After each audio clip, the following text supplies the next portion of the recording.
Hey, Forge fans, it's the Forge Audio Network. I'm Anthony Urcioli. It's the match day preview. Forge FC coming off a monumental victory, and it's not hyperbole.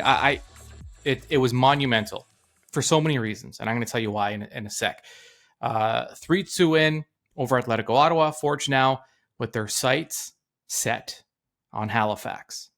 On the road, another big one Friday. Forge will be tested. Halifax in good form, playing at home, which is a very difficult stadium to play in at Wanderers grounds. I like the time, by the way, 6 o'clock Eastern time, with the match being played out in the Maritimes. I love the 6 o'clock starts. So good. It's a weekend. You kind of have the night ahead of you. And by the way, as always, don't ever forget, we go live after every single match. You hear the final whistle, and you will need to go onto YouTube, Twitter, Facebook. It's everywhere. It's everywhere. And you get a live, instant match in review in the truest sense, because we are live, and it's right after the final whistle. Let's talk about Halifax, because Halifax is an interesting club. And they always have been. Like, as far as I'm concerned, you watch a game in Halifax, so just on television, even, and you get there's something there. Sometimes it's hard to describe, but it feels like you're watching a club in Halifax, and just with the stadium, you kind of have, there's a grittiness, there's heart to the stadium. Just it's a smaller stadium, but it's always packed, and the fans are so close to the field, and there's just something about it. You kind of get, it feels like an old, English club that's been around for 100 years. There's kind of this feeling about them, and I love watching matches in Halifax. I mean, on television. I don't, I'm not going to travel. I don't leave Hamilton, but if I did, to watch another CPL match, it would probably be in Halifax, because it's a great product. And a lot of that has to do with the fact that it's a very, very passionate fan base, which is saying a lot, because the Wanderers, they've had up and down seasons. They don't have any championships, not a ton of success, outside of one finals appearance. And yet the fan base is growing regardless. And that says something. So great things happening in Halifax, and now they get a front row seat to Forge FC coming off a gigantic victory. And I can't understate it. I can't overstate it enough. If you haven't listened to the match in review, I suggest you do so, because there was just so much going on last game. You had the bizarre start with, Ottawa scoring 22 seconds in, Forge responding twice after miscues from Ottawa and mistakes. And then, Forge goes up 3-1. Ottawa comes back in the second half, and you think Forge is deflated. Their, tempers are kind of flaring. Forge looks kind of unhinged, and you're going, oh no, and then all of a sudden it just, Kadeem Kane, who had a tough moment in the previous match against Vancouver, gets the vote of confidence from his coaching staff. He gets another start. He starts the build, where he goes to Kyle Becker, who is just, a maestro. In fact, I don't know if I've told you, I'm lobbying. I'm trying to convince Kyle to get his name officially changed to just the Maestro. The first name, the last name, Maestro, because he has been the architect of so many brilliant plays that just have not resulted in goals, because Forge has just been fighting it a bit lately. They had gone a few matches without scoring, and then they explode for, I think I said earlier that Forge won 3-2 against, it was 4-3, which, yeah, there's a big difference, because Becker, as I said, the maestro of that winning goal, where he's kind of, he's running around, not running around, but he's trying to find space. He's trying to find a soft spot in the midfield, and he's kind of juking and peeling off players, and the perfect timing, he gets open, Kane finds him, no look flip back. The ball ends up going to Kwesi Poku, who just perfect delivery into the box. And then you have Taron Campbell, and Woobens Pacius waiting for it. Terran Campbell, who was one goal away from a hat trick, selflessly knows Pacius is behind him, acts as a decoy, takes a defender with him, doesn't even make an attempt on the ball. Pacius waiting for it, goes up in the air. It was just the whole build, the play, the guys involved. It was a thing of beauty. Tristan Borges getting on the board, getting an assist in that match, as beautiful an assist as you'll see. Just so many good things.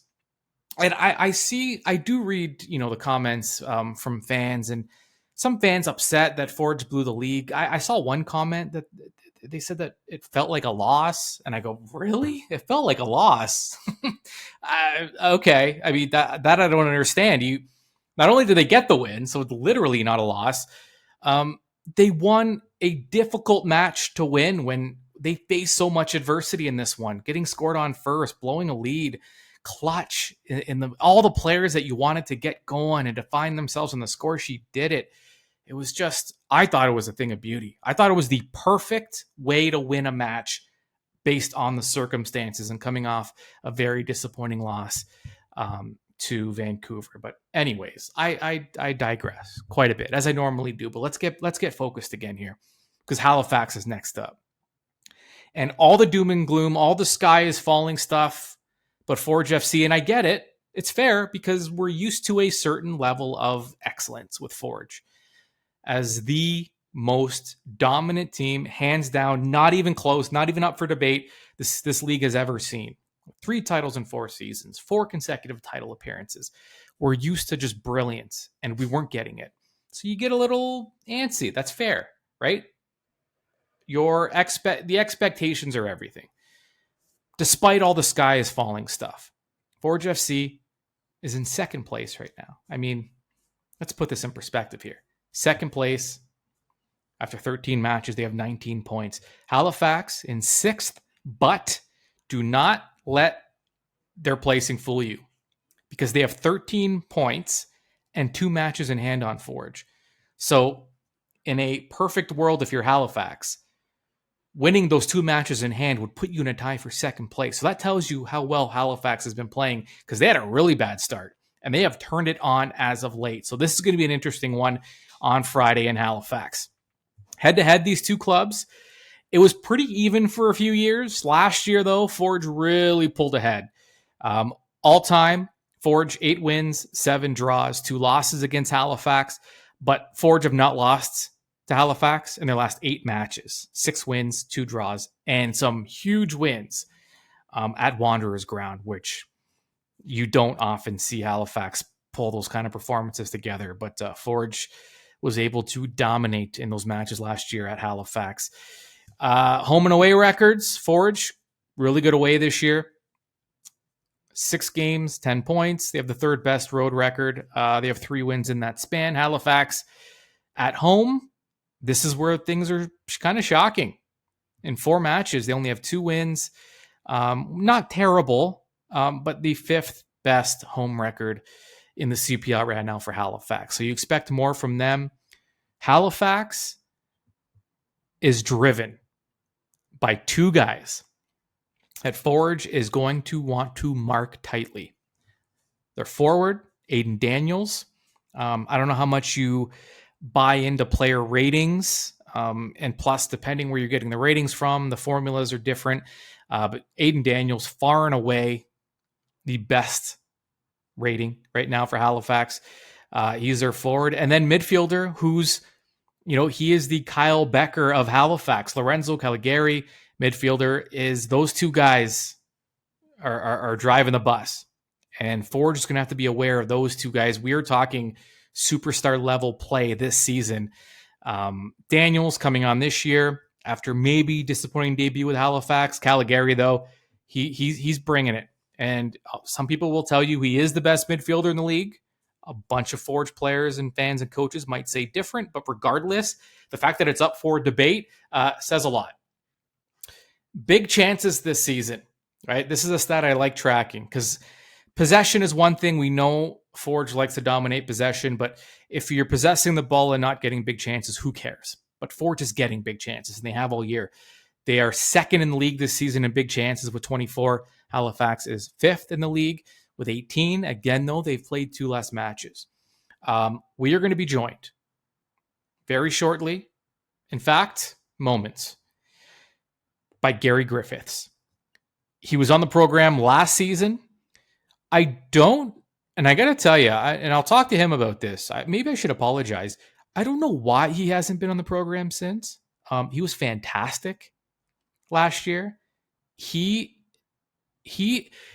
need more of the Gary Griffiths of the world. Here's a guy who's a big soccer fan. All of a sudden, this new Canadian league starts up, the Canadian Premier League. Halifax has a team, and he just leans into it. I mean, he podcasts, blogs. He's just a fan covering this team so well, and he's so passionate. And it is the fan driven content is what is going to help this league. And so guys like Gary Griffiths need to be cherished.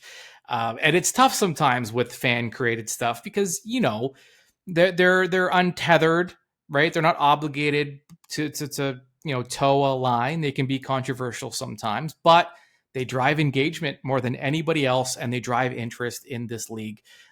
So I'm grateful for guys like Gary, and he's covered, like I said, he's covered Halifax via blogs, podcasts. He has a beat on this Wanderers club more than anybody, really. And his Twitter handle is @FromAwaysHFX. And you can follow him on Twitter and get all of his good stuff. And he joins the program now. All right, Gary. So first time talking this season. We chatted last year, and it was a great chat. I'm not sure why it's taken so long for the next one, to be honest with you. But glad you're back. So thanks for coming back. Obviously, it wasn't too awful. No, thank you for having me back again. I was concerned after the last one. I thought, was there something I said? Did my jokes not quite land? But when your name dropped into my inbox the other day, it was a relief, I must admit. Yes, I don't actually have an explanation. I'm not sure what happened, but glad to have you back. And I have to ask you though. You're the guy, even though you don't have an official capacity with the club, I kind of see you as the Halifax Wanderers authority. And that's just me speaking. You haven't said it. That's just kind of the way I kind of see things. I love following you on Twitter. Twitter handle, by the way, @FromAwaysHFX. And the last Halifax match and Halifax's form recently anyway, it was a comeback victory against York, who's been really good lately at home. Halifax, I guess they came back from 2 deficits and earned themselves a draw. In the thick of a playoff race like the Wanderers are, how big was that performance on the road in getting that point? I think it's big from a points perspective because the league is so tight at the moment that marginal gains are everything. So it is big from a points perspective, but I consider more than that of how big it is from a psychological perspective. Because when you had the start to the season that we had, where the performances were quite good, but the results weren't really there, the second you start to build some momentum, which we had started to do after beating Cavalry and Valor in succession, once you start to build that momentum, you don't want it to go anywhere. You want it to continue snowballing. So when we got to York away, you're thinking, okay, we've got a bit of momentum, but those were both home wins. Now we're going to a team in York who they had lost one recently, but they had really been in quite good form for quite a while. Like, you don't want to lose. You definitely don't want to lose. And to show the mentality to come back from being behind twice as well, that was the most pleasing thing for me, because as much as the points are important, there's not such a deficit at the moment that you can't come back from. But psychologically, the blow that might have landed would have been pretty big. And progress isn't linear. It is 2 steps forward, 1 step back a lot of the time. But we're in a nice spot at the moment. I think the feeling's good around the club. The culture feels really good. So you just want to kind of follow that for as long as you can. And goals were hard to come by early in the season, but for Halifax, I mean, they've found their offense since. What's been the difference? I think we were always underperforming our XG, and I know XG is a metric that a lot of people don't really buy into. I don't fully I don't put everything in it. I don't put a huge amount of stock in it, but I do think it's valuable as a tool. Mm. So we were always underperforming the XG, but I think the difference is like with the coach we've got now in Patrice, and he's introduced quite a complex system, and complex systems like that don't just start working after 4 weeks or 6 weeks. They take time, and the patterns were always there, but we were kind of a very good team in the middle third of the pitch, but we were kind of lacking a bit in the first third and the final third. But now you can kind of see the precision and the pace of the final pass, players knowing when to collapse into the box, players knowing when to make a second or third man run instead of just trying to get there quickly. This is all coming, and you can see what's happening on the training ground, and you can see it actually developing and appearing on the weekend now as well, which is really pleasing. So, as much as the club's recent success, has resulted from stellar team play, am I correct in saying that Aiden Daniels and Lorenzo Caligari appear to be the kind of machines, the key cogs in that machine right now? Yeah, mate, definitely. I mean, Lorenzo Caligari, I have no idea why he's in this league. Honestly, Yeah. he's just, you watch him, like even just watching him warm up at the Wanderers grounds, just like watching him in the little rondos and watching him spray passes about. Like one day, I want someone to explain to me how that's happened. And realistically, he probably won't be in the league very long because, like, he's demonstrably playing in a league that's slightly below his level, in my opinion. Hmm. So I think he's probably being watched right now, but let's enjoy him while he can. Brilliant, brilliant little player. And Aidan Daniels, yeah, I'm glad you mentioned him because I think he's made the team of the week 3 times in a row now. Probably going to win player of the month. 3 goals, 3 assists. Like has already gone beyond his output from last season.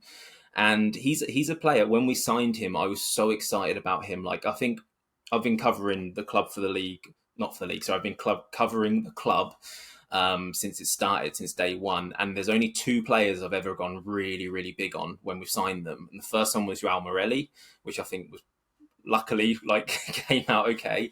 And the other one's Lorenzo. I'm sorry, the other one was Aidan Daniels when we signed him because you watch his full matches in USL and he's got so much to offer. And then he arrived, and in his first season, it just didn't quite happen for him for a number of reasons, which we don't have time to get into. But now you see he's a player who's got a lot of confidence now. I think he's been given freedom, but structured freedom. Like he's not just going anywhere. He's playing in pockets, and he's playing in areas he likes to play in. And yeah, he's been in such a good run of form lately that it's. And I think there's another level he can get to as well, which is the most exciting thing. And with Lorenzo, this is also probably just from a Halifax perspective, um, one of those games that you kind of circle with. You look at Forge's midfield, which has always been deep. Whether it's Becker or Sissoko or Hojai Rapport when he's healthy, Noah Jensen, whoever it is in that midfield for Forge, Lorenzo's going to be getting a lot of attention. So do you look at matches like this as kind of the where you kind of start kind of the measuring stick, let's call it the measuring stick type match for a player like Lorenzo, who has made a name for himself, but is trying to make an even bigger name for himself? Yeah, definitely. I think the first barometer for him was we played Ottawa in the first game, and you think probably the best midfielder in the league is Ollie Bassett, and seeing Lorenzo, in my opinion, playing him off the park is probably overstating it a little bit. But I thought he did a number on him in the first game, and then you move to Forge in the second game, and Forge have, I think, by some distance got the best midfield in the league in terms of depth, in terms of individual quality. So to see him, I wouldn't say he bossed the game against Forge, but to see him still do Lorenzo-y things, still sit in the pocket like deep line quarterback sort of role, spraying it about. He can play diagonals, he can punch it in short. Like he could still do that against the best midfield in the league, and you kind of watch that and go, right, yeah, no, he's the real deal. Yeah, and I do want to, by the way, I left his name out because the lines are still kind of blurred on whether he's a center back or a midfielder, but Ashton Yodi Johnson, of course, part of that Yeah. group as well. Yeah, it should be interesting to watch and a lot of fun. Even just kind of watching the game within the game, the runs off the ball, and when you play that position, it is more than just what shows up on the stat sheet. And sometimes you do have to watch a player closely to see what the coaches are actually seeing. And when I think of Halifax, I think of hostile grounds for the visiting team. Has Wanderers grounds maintained that reputation this season? It's coming back. It's definitely coming back. I feel like, and I hold Forge accountable for this actually, because Forge twice last season really slapped us about, like two absolute batterings, and you felt something break on those days. I think you kind of looked around the stands, and where I sit in the stadium, I sit in it's more of the relaxed sort of area. I sit like dead center back row, so it's a brilliant view, but it's not quite where the noise is happening in the kitchen. But I remember looking around me that day, and I was probably projecting a bit because it's how I was feeling, but it was like something's broken, something's not right. And I think that carried through into the start of the season a little bit, because although we did have all these new players and this new coaching staff, I think the nature of this league is that a large proportion of fans don't follow it week in, week out. They don't follow every transfer, every coaching change. So they're kind of judging it by the same standards as previous seasons. It's just what happens. And I think there was some scars were carried over into the new season, and it wasn't until we beat Valor a couple of weeks ago that you really felt that kind of that pressure ease a little bit. And I think the players were feeding off that sort of anxiety in the stands a little bit as well. And as soon as we got that first win, like honestly, I think the game against Cavalry, the last home game, that's as good as it's been at the grounds, I think, in terms of atmosphere and energy, connection between players and fans. How something I said to one of my mates who I sit with was like, fans are now really reacting to what's going on the pitch rather than just kind of like more choreographed chanting and stuff like that. People are actually getting angry if a foul goes in on their player, or if someone misplaces a pass from the other team, we're giving it the big un to them and stuff. So It's nice to see that sort of thing develop now. Does Forge bring a little, I in terms of, obviously the only times I've really watched Halifax, to be frank, is when they've played Forge. Does Forge bring out a little extra hostility among the Halifax supporters just because of, I guess, kind of the resume they bring with them? They bring out an extra bit of fear in this supporter, to be honest. Like I dread this home game because other than beating you in the first ever home game, and I think we beat you a couple of years ago as well, other than that, you seem to absolutely batter us, quite frankly, whenever you come to Wanderers grounds. So it's one of those fixtures where I go into it with a little bit of fear. Again, I don't know if I speak for other supporters. I probably don't. I feel like I'm more of an anxious supporter because I'm like always fearing the worst. But for me personally, yeah, there's a bit of intimidation there, I must admit. But I'm hoping this year, new players, new coaching staff, that it's not the same as before.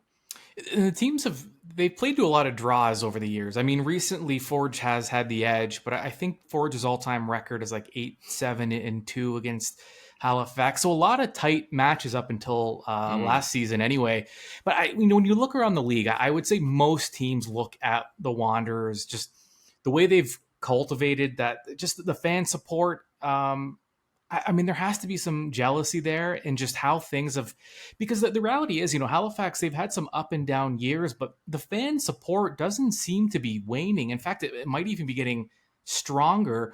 What is it? What's working so well in Halifax and for this league and for this club?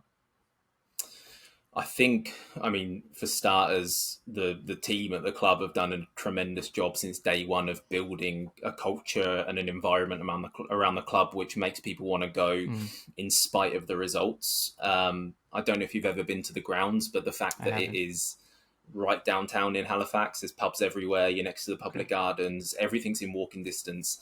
That certainly helps because you can plan a whole day out around it. So just anecdotally, I know people in the city who don't follow the sport or the club, but if they know a home game's on, they'll get tickets because it's walking distance and they can go for a drink or a meal beforehand, and it's all part of the day.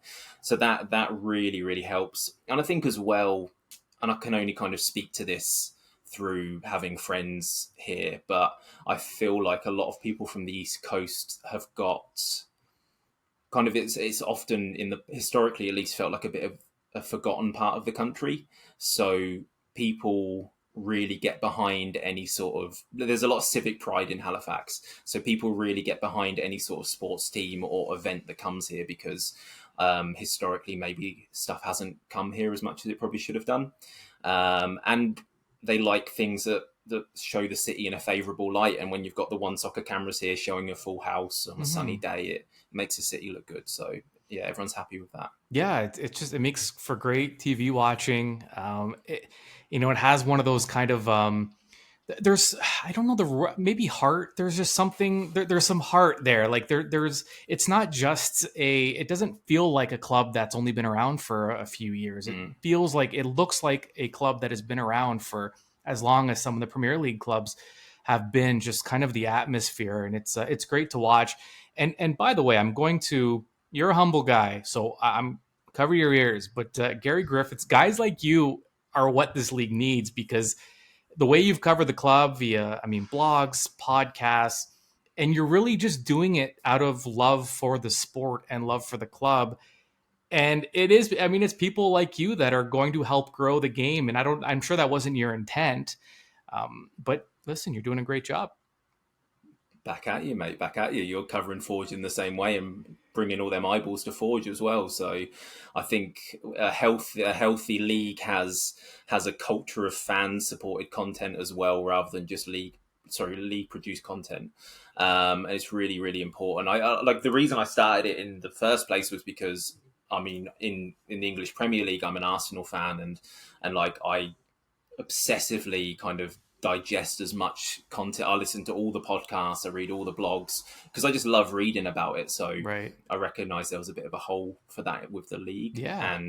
And now there's so much wondrous stuff out there. Like, it's not just me, there's podcasts, there's other bloggers. So people are writing and recording really good stuff. So I hope every club in the league eventually has just as much coverage from supporters. Absolutely. All right. Gary Griffiths, thanks so much. Follow Gary on Twitter. He's easily one of the more entertaining voices around the league, at From Away's HFX. All right, let's move on to the 3 keys to the match for Forge FC, looking to build off that huge home win against Atletico Ottawa, now with their sights set on Halifax. Key number 1 for Forge FC: lead by example. Let's go back to the last match.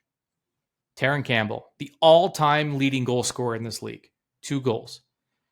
Woobens Pacias, big year last year, fighting it a bit this season, finished his last match with a goal and an assist. Borges had a beautiful assist. Becker, like I mentioned, the maestro, the architect of a lot of these builds and a lot of these big chances. He was incredible in the last match. If you are going to build off of that, let's face it, like any team in any league, in any sport, you want to lean on your leaders. And for Forge, that performance has, from Forge's big guys, they got to be feeling good going into this one. And it is a beautiful thing. The exact guys you want to get going are now going, and you're going to want to lean on them. These are your guys. They're going to lead by example. And if you're going to continue this run, if you're going to pick up points, these are the guys you need. Lean into your leaders who will lead by example. Key number 2 for Forge FC. First out the gate. Listen, you're not doing yourself any favors when you concede the first goal in 6 consecutive matches. That's been the case for Forge FC. Some good news. Halifax, despite their success, they've been the first to concede in their matches 5 out of the last 7 times they've hit the field. So there's some susceptibility there. Something has to give. One of these 2 teams have to give up the first goal, you would expect. And it is going to be big, paramount. Forge cannot get behind the 8 ball again. It just plays. It's a blow mentally. It kind of takes you out of your game plan. All of a sudden, you're kind of just throwing out the game plan, and you get anxious and you start forcing things. And do not give up the first goal again. First out the gate, Forge, they lead the league in shots. Second most shots on target per match this season. And Halifax, by the way, they only have 2 clean sheets this year. That is second worst in the league. There is an opportunity here for Forge to come out the gate and score first. And that has to be a big part of the game plan going into this match. Key number 3 for Forge FC. I've talked about Halifax, that stadium, that crowd. They lead the league in attendance. It is a hot crowd. And Halifax, if you're Forge, take those fans right out of the game. How do you do that? Well, you start with that second key, first out the gate. The third key, not only do you need to score first, you want to play that Forge brand of soccer, that possession, that methodically breaking down your opponent. You're hanging onto the ball. You're not giving away any freebies. You're playing forward, right? You're not going backwards. 56.8% is what Forge averages this season in terms of possession per match. And that has to be the game plan here. Hang on to the ball. Do not let those Halifax fans get their team going. Keep them quiet. Keep them hushed. Halifax, by the way, no slouch in terms of possession at 52.1%. They're on 4th in the league, so middle of the pack, but over 50%. The longer you have it, it's very simple. The longer Halifax does not. Get those fans frustrated. You take a lead, then you hang on to the ball, and all of a sudden, all of those things that make Halifax what they are at home is completely wiped out, and you are playing on the front foot. And all of a sudden, Halifax is at a big disadvantage. Those are your 3 keys. Right after the match, head over to YouTube, Twitter, Facebook, any of those 3, maybe all 3 at the same time, whatever you want to do. And catch the match in review, which goes live right at that final whistle. And hopefully we are again talking about another 3 points for Forge FC. Okay. We'll talk to you then.